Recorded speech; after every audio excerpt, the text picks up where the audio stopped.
نحمدہ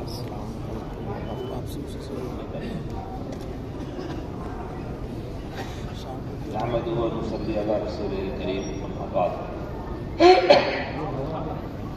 میرے عزیز دوستو، میں سب سے پہلے جامعہ طلبہ بہار کے ذمہ داروں کو، خدمت گزاروں کو، اراکین کو مبارکباد پیش کرتا ہوں کہ آپ نے تحفظ جمہوریت کے عنوان سے یہ اجلاس مقرر کیا اور آپ کے سابق صدر قاری معین الدین صاحب مرحوم کے وفات پانے کے بعد اور سابق جنرل سیکریٹری حسن احمد قادری رحمۃ اللہ علیہ کے پردہ فرمانے کے بعد یہ آپ کا پٹنہ کے شہر میں اپنی تاریخ کا بے مثال پہلا اجلاس ہے۔ ترتیب میں اسے آپ گیارہواں کہتے ہیں، لیکن اب جو تنظیم تیار ہوئی ہے مولانا بدر احمد مجیبی کی قیادت میں ان کے ساتھیوں کے ساتھ، یہ آپ کی شروعات ہے۔ راہ آبا رو کی راہ جنت است، راہ آبا رو کی راہ جنت است، معنی تقلید ضبط ملت است۔ آپ کے بڑوں نے جو قربانیاں دیا اس کا سلسلہ جامعۃ علماء کے بانیین سے بہار میں شروع ہوتا ہے، مولانا ابو المحاسن سجاد رحمۃ اللہ علیہ وغیرہ سے۔ میں ان ساری ہستیوں کا نام یاد دلا کر کے پھر آپ کو احساس دلانا چاہتا ہوں کہ آپ کے کندھوں پر بہت بڑی ذمہ داری رکھی گئی ہے اور آپ ایک ایسے دامن سے وابستہ ہیں جو اس وقت اپنے دور کے، اسی ملک کے نہیں بلکہ عالم کے مسلم قائد، بزرگ اور امیر ہیں جن کو اللہ نے بصیرت عطا فرما رکھی ہے۔ آپ اس جوش کو، اس تنظیم کو، اس خروش کو، اس محنت کو رکنے نہ دیجیے گا، بلکہ جگہ جگہ آپ تحفظ جمہوریت اور جو تقاضے ملک و ملت کے ہوں اس کا احساس کیجیے گا، اور جامعۃ علماء کے پلیٹ فارم سے آپ اپنی پوری ریاست میں یہ بیداری مہم جاری رکھیے گا۔ جلسے کا عنوان ہے تحفظ جمہوریت۔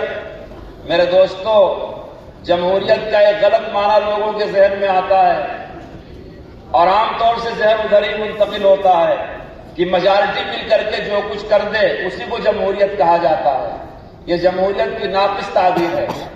ہمارے اکابر نے جس جمہوریت کی تائید کیا تھا، جسے منظم کیا تھا، جسے متعارف کرایا تھا، جس پر راضی ہوئے تھے، وہ جمہوریت ایک وسیع اتحاد کا نام ہے۔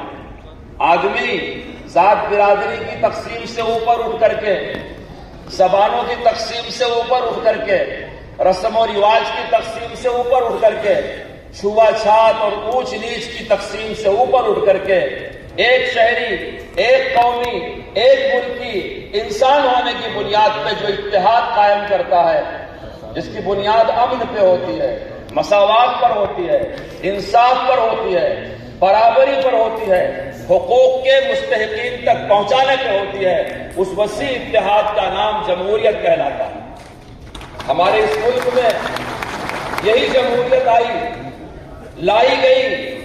ملک کی آزادی میں جامعۃ علماء نے ہمیشہ قائدانہ کردار ادا کیا اور آزادی کے بعد دستور سیکولر اور جمہوری بنوانے میں جامعۃ علماء کی ہی قربانی ہے۔ اگر اس ملک میں جامعۃ علماء نہ ہوتی تو شاید اس ملک کا آئین سیکولر نہیں ہو سکتا۔ لیکن 70 سال میں تمام ترقیوں کے باوجود جمہوریت کمزور ہوتی جا رہی ہے۔ اسے فنکاروں نے پوری عیاری اور مکاری کے ساتھ اس وسیع قومی اتحاد کو ختم کرنا چاہا ہے۔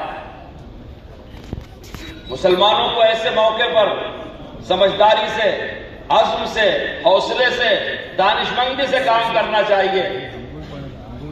بڑی آسانی سے ہمارے ذہنوں کو منتقل کر دیا جاتا ہے کہ ایسی حالت میں فرقہ پرستی کے بڑھتے ہوئے ان اثرات میں مسلمان خطرے میں ہے۔ میں دو لفظوں میں آپ کے ذہن میں یہ بات اتارنا چاہتا ہوں، آپ کی ذمہ دار جماعت جامعۃ علماء کے پلیٹ فارم سے کہ معاف کیجئے گا، مسلمان خطرے میں نہیں ہے، ہندوستان خطرے میں ہے۔ مکی دور سے لے کر کے جہاں مسلمان بستا ہو، ایک چھوٹی سے چھوٹی گلی تک مسلمان پر حالات ہی ہیں، جو حالات سے ڈر جائے وہ مسلمان نہیں ہو سکتا۔ اس لیے ہم کو اپنے اپنے وجود کی فکر نہیں ہے، جمعیت علماء یہ پیغام دیتی ہے ہم کو پورے ملک کی فکر ہے، ملک میں بسنے والے 125 کروڑ ہندوستانیوں کی فکر ہے، یہاں کے محروم طبقات کی فکر ہے۔ میرے دوستو، لوگ کہتے ہیں اسلام خطرے میں ہے، قرآن خطرے میں ہے، قرآن کی حفاظت کی ذمہ داری اللہ نے لے رکھا ہے۔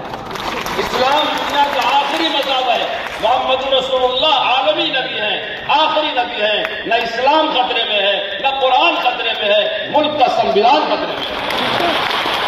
جمعیت علماء کا حوصلہ ہے کہ وہ ملک کے سنویدھان کو بنوانے میں بھی آگے تھی، بچانے میں بھی آگے ہے، نافذ کرنے میں بھی آگے ہے۔ اگر آپ ان پیغام کو سمجھ جائیں، جمعیت علماء جو پیغام دینا چاہتی ہے، تو آپ کی جو مایوسی ہے وہ ختم ہو جائے گی۔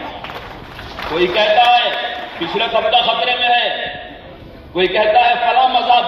ایک جمہوری ملک میں کسی کو کسی کے حقوق کو نگل جانے کا اختیار نہیں ہے۔ آپ کو یہ احساس کس نے دے دیا کہ آپ اقلیت میں ہیں؟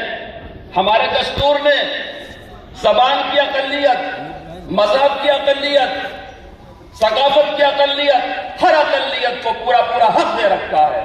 میں آپ سے پوچھتا ہوں، پنجابی بولنے والے تھوڑے ہیں، تمل بولنے والے تھوڑے ہیں، تیلگو بولنے، ملک کی 18 زبانیں جو آپ کے نوٹ پر چھپتی ہے کبھی آپ پڑھ لیں، اس کے بولنے والے بہت تھوڑے ہیں، تو کیا 125 کروڑ لوگ اس زبان کے حق کو نگل جائیں گے؟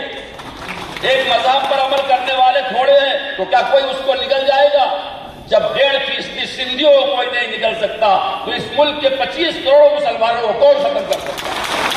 اس لیے آپ کو حوصلے کی ضرورت ہے، ہمت کی ضرورت ہے، جذبات میں آ کے نہیں، سنجیدگی کے ساتھ اپنے حقوق کو سمجھنے کی ہماری بدقسمتی یہ ہے کہ جو لوگ جذباتی پیغام دے کے ہمارا استحصال کرتے ہیں، ہم اس پر بڑی تالیاں مارتے ہیں، بڑی واہ واہ کہتے ہیں، لیکن جمعیت علماء جب سنجیدہ کسی جنگ کا آغاز کرتی ہے تو ہمارے اچھے خاصے پڑھے لکھے لوگوں کو، مسجد مدرسے والوں کو بھی اس پر شک ہونے لگتا ہے۔ میں آپ کے اسی بہار کا ایک چھوٹا سا مسئلہ 2 منٹ میں ذکر کر کے اپنی بات مکمل کرتا ہوں۔ میری یہ حیثیت اور جرات نہیں ہے کہ صدر محترم امیر الہند کے سامنے میں لب کشائی کروں۔ آپ کی ریاست میں سب سے پہلے ڈاکٹر جگناتھ مشرا نے اردو زبان کو حقوق دیے، اس کے بعد کا دور آیا، ستیہ نارائن جی نے پورے ریاست کی دوسری زبان اردو قرار دے دیا۔ یہ 50 سال پہلے کی بات آپ کو بتا رہا ہوں۔ اس کے بعد یہ صورتحال بنی کہ اگر کسی کلاس میں 10 لڑکے اردو پڑھنے والے ہوں گے تو وہاں اردو مدرس رکھا جائے گا۔ جب مسلمانوں نے دیکھا کہ اردو کی سرپرستی نہیں ہو رہی ہے تو روزی روٹی کے لیے ان کے بچے پرائیویٹ اسکولوں میں چلے گئے، مشن اسکولوں میں چلے گئے، اردو اسکول خالی ہونے لگے، نہ 10 بچے مکمل ہوتے نہ استاذ کا تقرر کیا جائے۔ آج صورتحال یہ ہے، یہاں کی کروڑوں کی آبادی اردو بولتی ہے۔ صرف میں اس ریاست کا تذکرہ اس لیے کر رہا ہوں کہ اجلاس کیا ہو رہا ہے، ورنہ تقریباً یہی صورتحال لسانی حقوق کے ساتھ پورے ملک میں مسلمانوں کے ساتھ ہے۔ اگر یہاں پنجابی محفوظ ہے، تیلگو محفوظ ہے، کنڑا محفوظ ہے، جبکہ وہ بولنے والے کوئی 10 کروڑ ہے، کوئی 5 کروڑ ہے، کوئی 3 کروڑ ہے، تو اردو کو حق کیوں نہیں دیا جاتا جبکہ اردو بولنے والے 30 کروڑ ہیں جن کی مادری زبان اردو ہے؟ اس لیے میرے دوستوں، میں نے ایک مثال دیا ہے کہ آپ جذبات میں نہ آئیں، اکابر کے مشن کو سمجھیں۔ آپ کی کہاں کہاں حق تلفی ہو رہی ہے، ان حق تلفیوں کو ختم کرنے کے کیا کیا راستے ہیں، آپ پرامن جدوجہد اس کے لیے جاری رکھیں۔ میں سمجھتا ہوں جتنا میں نے کہا اپنی حیثیت اور اوقات سے زیادہ کہا۔ اللہ تعالی حضرت امیر الہند کے تشریف لانے کو قبول فرمائے اور ان حضرات کی مخلصانہ جدوجہد کو قبول فرمائے۔ صدر مرحوم اور ناظم مرحوم کے انتقال کے بعد مجھے بڑی مایوسی تھی۔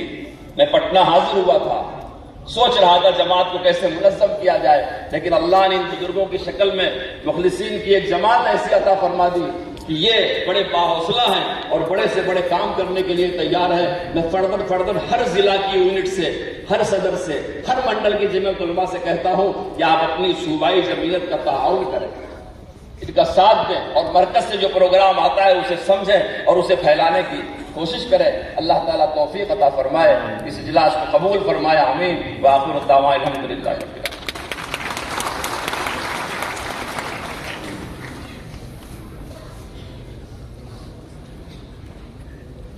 حضرت مولانا معصوم ثاقب صاحب مدث اللہ علیہ، آپ نے کی بصیرت افروز تقریر نے امت اسلامیہ سے تعلق رکھنے والے آئے ہوئے تمام حضرات کے دل کے اندر ایک جوش اور جذبے کو پیدا کیا، اور آپ کا یہ فرمانا کہ اردو آبادی، اردو تعلیم کے لیے، اردو کے فروغ کے لیے کوشش کرے، الحمدللہ یہ کوششیں جاری ہیں، اور آپ سے بھی درخواست ہے کہ اس سلسلے میں دعائے خاص کے اندر ہم لوگوں کو یاد رکھیں تاکہ بہار کے لوگ اپنے تمام حقوق کی بازیابی کے اندر کامیاب ہو جائیں۔ اب میں جناب قاری محمد فردوس